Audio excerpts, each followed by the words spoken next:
मित्रों, किस श्राप के कारण महिलाएं गर्भवती होती हैं और केवल महिलाओं को ही क्यों गर्भवती होना पड़ता है?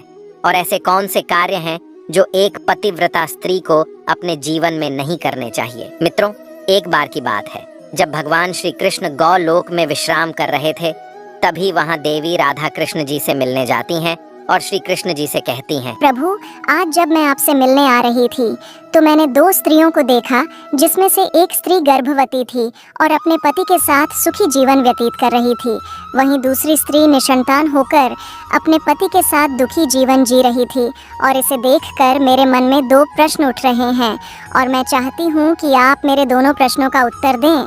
तो भगवान श्री कृष्ण ने कहा, निसंकोच होकर दोनों प्रश्न पूछो। राधा ने कहा, प्रभु, मेरा पहला प्रश्न है कि वो कौन सी स्त्री है जो गर्भवती होती है और अपने पति के साथ सुखी जीवन व्यतीत करती है। और मेरा दूसरा प्रश्न है कि वो कौन सी स्त्री है जिसके भाग्य में कभी संतान की प्राप्ति नहीं होती है।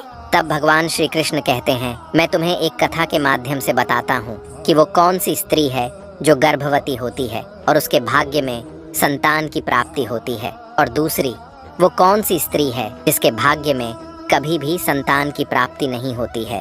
और इस कथा को बहुत ध्यान से सुनना, नहीं तो कथा आपकी समझ में नहीं आएगी। तो देवी राधा कहती हैं, प्रभु, आप कथा सुनाइए, मैं पूरे ध्यान लगाकर सुनूंगी। तो कहानी सुनाते हुए भगवान श्री कृष्ण कहते हैं, हे राधा, वैदिक काल में हजारों महर्षि परमपिता ब्रह्मा जी द्वारा उनके वीर और तेज से उत्पन्न हुए थे, और उन्हीं में से कुछ मुनियों के तेज से देवों का जन्म हुआ था। तो वहीं कुछ मुनियों के तेज से दैत्यों का जन्म हुआ था, और उन्हीं में से एक महर्षि सतयुग में हुए थे, जिन्होंने औरतों को गर्भवती होने का श्राप दिया था। तो श्री कृष्ण जी की ये बात सुनकर देवी राधा पूछती हैं, प्रभु, वो महर्षि कौन थे जिन्होंने औरतों को गर्भवती होने का श्राप दिया था, और संसार की सबसे पहले गर्भवती होने वाली औरत कौन थी? अब श्री कृष्ण कहते हैं, इस बात का वर्णन रामायण के उत्तरकांड में महर्षि वाल्मीकि जी ने किया है, और यह सतयुग काल की बात है, जब ब्रह्मा जी के पुत्र पुलस्त्य सुमेरु पर्वत के ऊपर बैठकर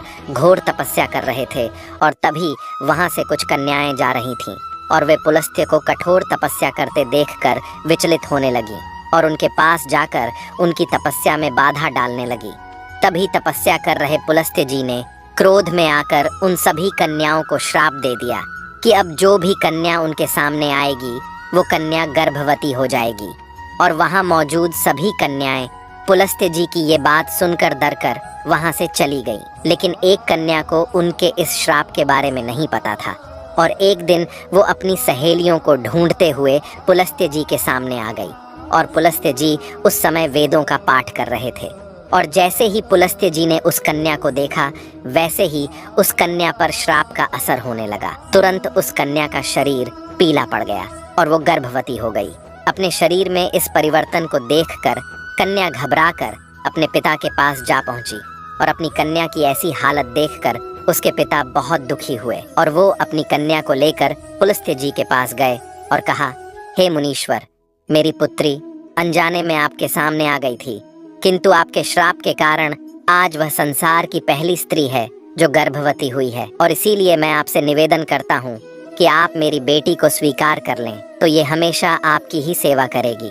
कथा को आगे बताते हुए श्री कृष्ण जी कहते हैं, हे देवी राधा, इस प्रकार उसके पिता ने जब अपने बेटी को स्वीकार करने का प्रस्ताव रखा, तो पुलस्त्य जी ने उसकी बेटी को स्वीकार कर लिया, और वो कन्या पुलस्त्य जी के साथ रहने लगी। और उसकी सेवा से अत्यंत प्रसन्न होकर पुलस्त्य जी ने एक दिन उस कन्या से कहा, देवी, मैं तुम्हारी सेवा से बहुत प्रसन्न हूँ, इसलिए मैं तुम्हें अपने समान पुत्र प्राप्ति का वरदान देता हूँ। जिस समय तुम मेरे सामने आई थी, उस समय मैं वेदों का पाठ कर रहा था, इसलिए तुम्हारा पुत्र वेदों का ज्ञान देने वाला विश्वा के नाम से जाना जाएगा। और कथा को आगे बताते हुए श्री कृष्ण कहते हैं, हे देवी राधा, कुछ समय बाद उस कन्या ने एक पुत्र को जन्म दिया, और जैसा कि पुलस्त्य जी ने कहा था कि तुम्हारा पुत्र विश्वा के नाम से जाना जाएगा, बिल्कुल वैसा ही हुआ, और उसका नाम विश्वामित्र रखा गया।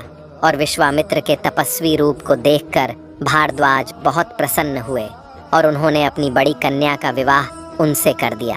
मित्रों, भगवान श्री कृष्ण कथा को आगे बताते हुए कहते हैं, इस तरह कुछ दिन बाद उनका भी पुत्र हुआ, इसका नाम श्रवण रखा गया। इस प्रकार भगवान श्री कृष्ण कहते हैं, हे देवी राधा, मेरी कथा समाप्त हुई। अब मैं तुम्हारे प्रश्नों का उत्तर देता हूँ। तुम्हारा पहला प्रश्न था कि केवल स्त्रियां ही गर्भवती क्यों होती हैं, और वो कौन सी स्त्री है जिसके भाग्य में संतान प्राप्ति का सुख होता है। तो सुनो, नारी के समान पुरुष भी अपने दिव्य तेज से गर्भवती हो सकते थे, किंतु हे देवी राधा, एक स्त्री को संसार की दिव्य शक्ति स्वयं परमपिता ब्रह्मा जी ने दी है, और स्त्री के रचना करने में उनको बहुत अधिक समय लगा था। इसलिए नारी को यह स्वरूप वरदान है कि वो संतान उत्पन्न कर सकती है। इसलिए केवल स्त्रियां ही गर्भवती होती हैं, और उसी स्त्री के भाग्य में संतान की प्राप्ति होती है जो एक पतिव्रता जीवन जीती है और अपने पति के अलावा पराये मर्दों को नहीं देखती है। दोस्तों, आपको वीडियो कैसी लगी हमें कमेंट करके ज़रूर बताना। तो बोलो जय श्री कृष्णा।